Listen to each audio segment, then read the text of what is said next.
This is day 31 of our daily Bible reading session.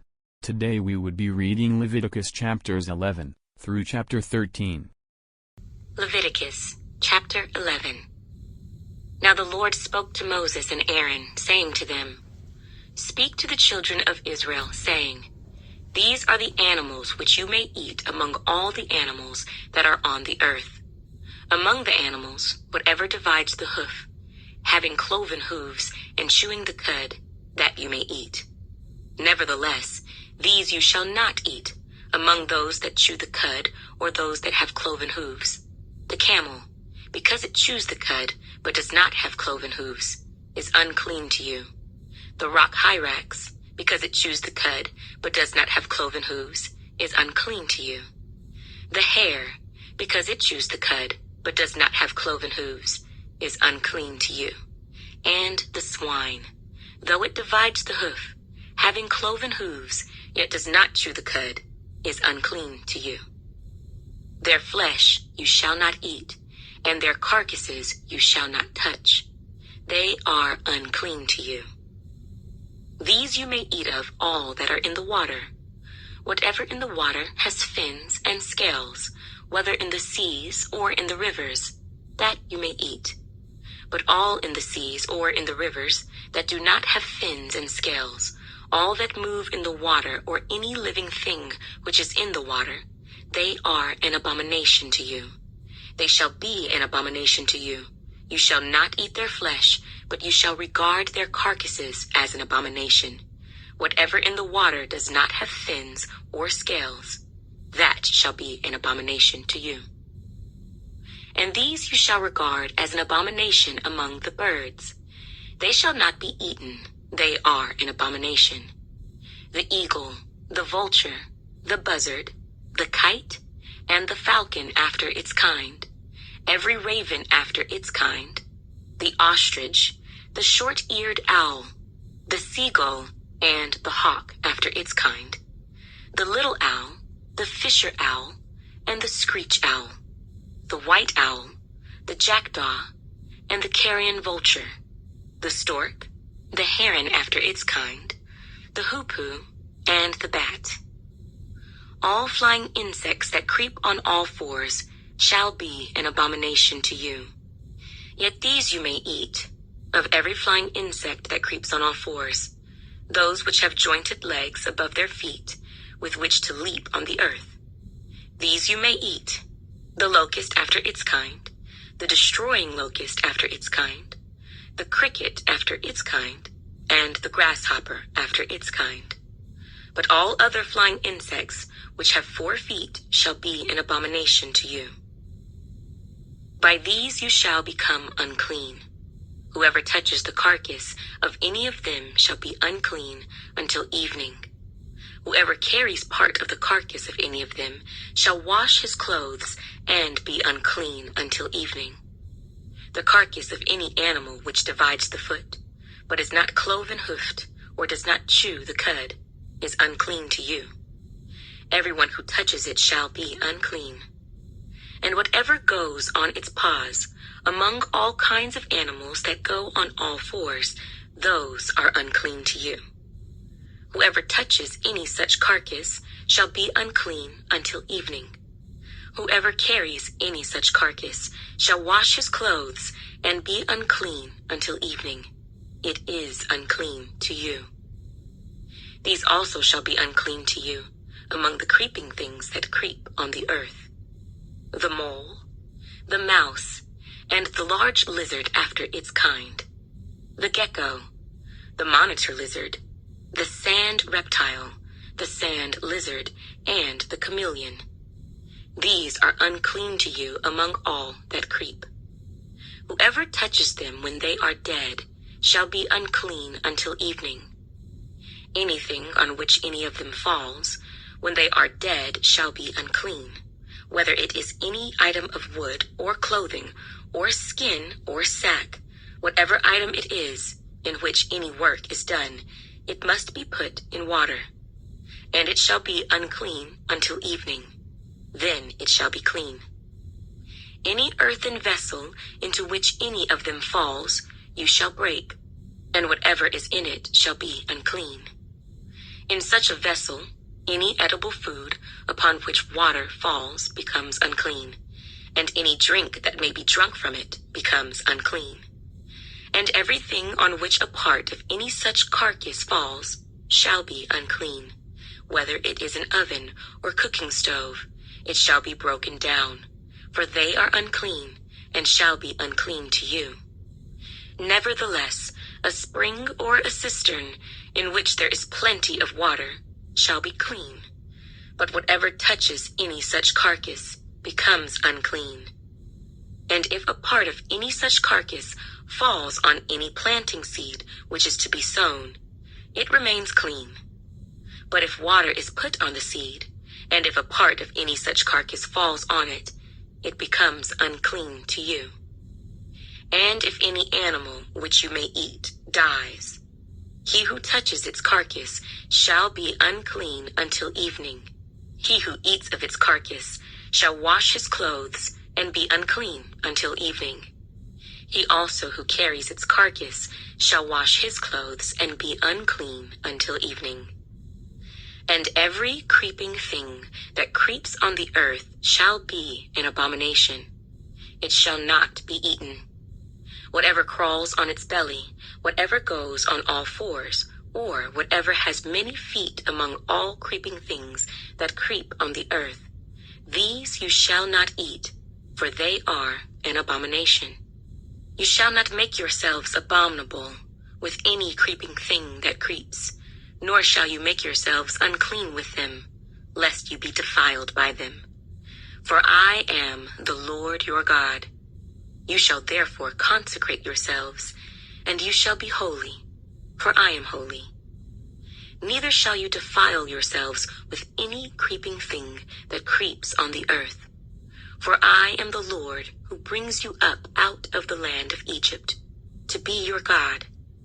You shall therefore be holy, for I am holy. This is the law of the animals, and the birds, and every living creature that moves in the waters, and of every creature that creeps on the earth, to distinguish between the unclean and the clean, and between the animal that may be eaten, and the animal that may not be eaten. Leviticus chapter 12. Then the Lord spoke to Moses, saying, Speak to the children of Israel, saying, If a woman has conceived and born a male child, then she shall be unclean 7 days. As in the days of her customary impurity, she shall be unclean. And on the 8th day, the flesh of his foreskin shall be circumcised. She shall then continue in the blood of her purification 33 days. She shall not touch any hallowed thing, nor come into the sanctuary until the days of her purification are fulfilled. But if she bears a female child, then she shall be unclean 2 weeks, as in her customary impurity, and she shall continue in the blood of her purification 66 days. When the days of her purification are fulfilled, whether for a son or a daughter, she shall bring to the priest a lamb of the first year as a burnt offering, and a young pigeon or a turtle dove as a sin offering to the door of the tabernacle of meeting. Then he shall offer it before the Lord, and make atonement for her, and she shall be clean from the flow of her blood. This is the law for her who has borne a male or a female. And if she is not able to bring a lamb, then she may bring 2 turtle doves or 2 young pigeons, one as a burnt offering, and the other as a sin offering. So the priest shall make atonement for her, and she will be clean. Leviticus chapter 13.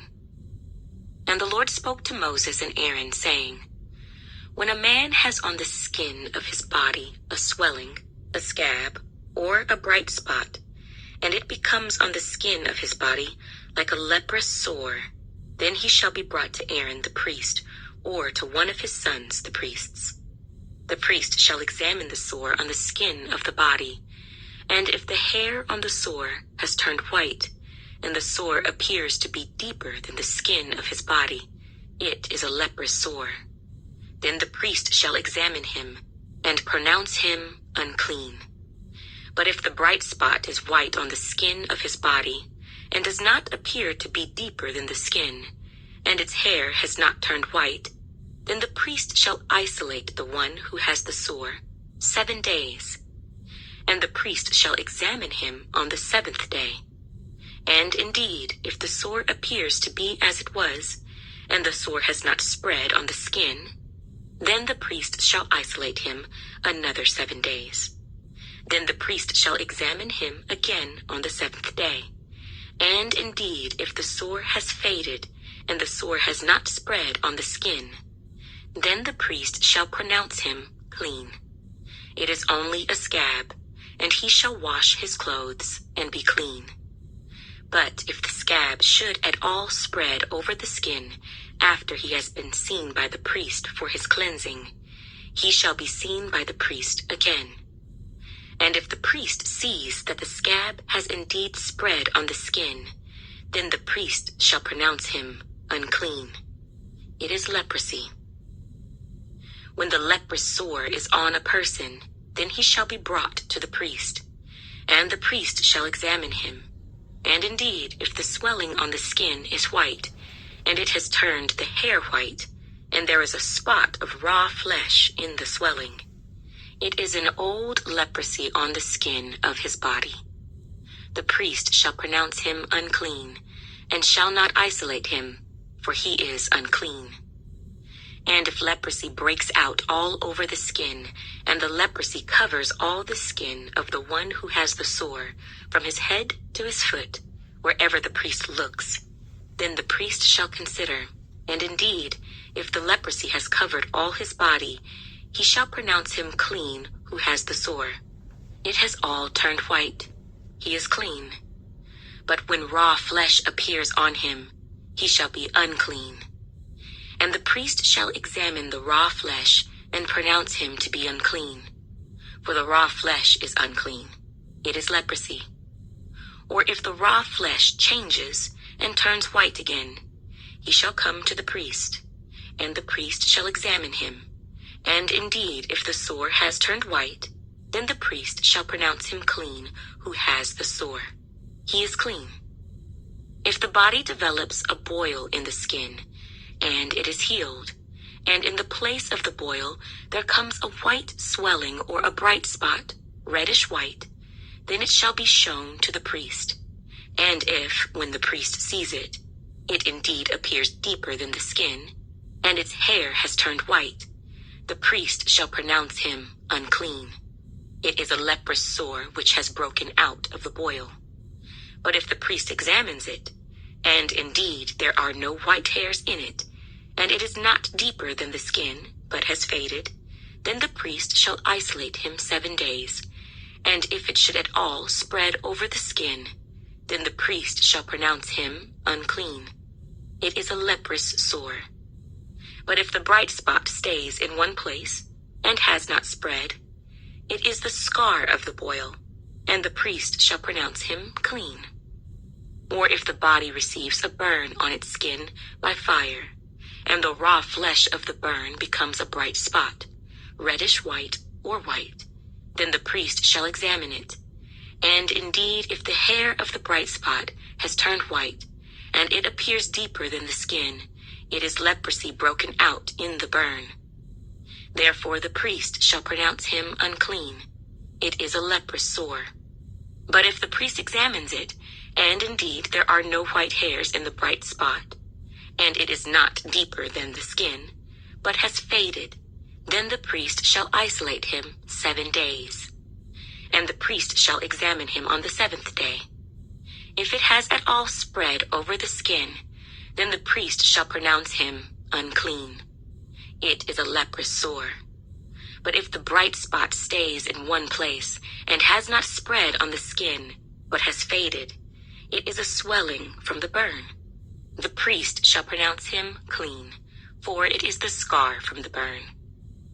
If a man or woman has a sore on the head or the beard, then the priest shall examine the sore. And indeed, if it appears deeper than the skin, and there is in it thin yellow hair, then the priest shall pronounce him unclean. It is a scaly leprosy of the head or beard. But if the priest examines the scaly sore, and indeed it does not appear deeper than the skin, and there is no black hair in it, then the priest shall isolate the one who has the scale 7 days. And on the 7th day the priest shall examine the sore, and indeed, if the scale has not spread, and there is no yellow hair in it, and the scale does not appear deeper than the skin, he shall shave himself, but the scale he shall not shave. And the priest shall isolate the one who has the scale another 7 days. On the 7th day, the priest shall examine the scale, and indeed, if the scale has not spread over the skin, and does not appear deeper than the skin, then the priest shall pronounce him clean. He shall wash his clothes and be clean. But if the scale should at all spread over the skin after his cleansing, then the priest shall examine him, and indeed, if the scale has spread over the skin, the priest need not seek for yellow hair. He is unclean. But if the scale appears to be at a standstill, and there is black hair grown up in it, the scale has healed. He is clean, and the priest shall pronounce him clean. If a man or a woman has bright spots on the skin of the body, specifically white bright spots, then the priest shall look. And indeed, if the bright spots on the skin of the body are dull white, it is a white spot that grows on the skin. He is clean. As for the man whose hair has fallen from his head, he is bald, but he is clean. He whose hair has fallen from his forehead, he is bald on the forehead, but he is clean.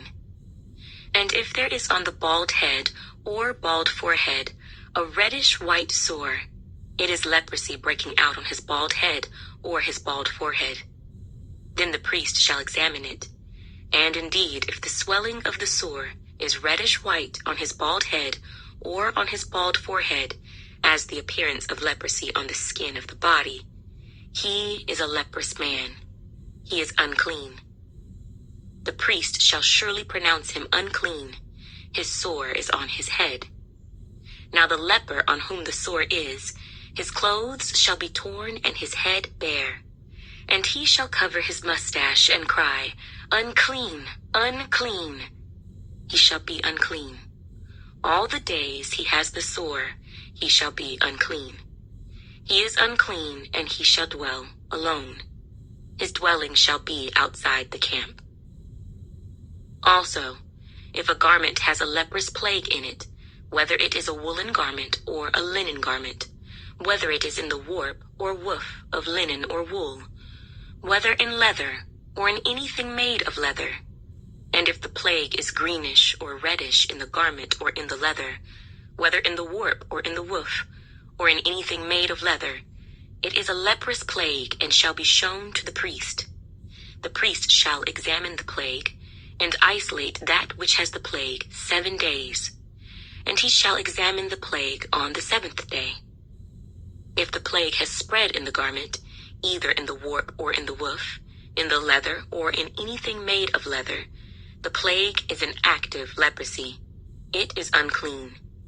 He shall therefore burn that garment in which is the plague, whether warp or woof, in wool or in linen, or anything of leather, for it is an active leprosy. The garment shall be burned in the fire. But if the priest examines it, and indeed the plague has not spread in the garment, either in the warp or in the woof, or in anything made of leather, then the priest shall command that they wash the thing in which is the plague, and he shall isolate it another 7 days. Then the priest shall examine the plague after it has been washed. And indeed, if the plague has not changed its color, though the plague has not spread, it is unclean, and you shall burn it in the fire.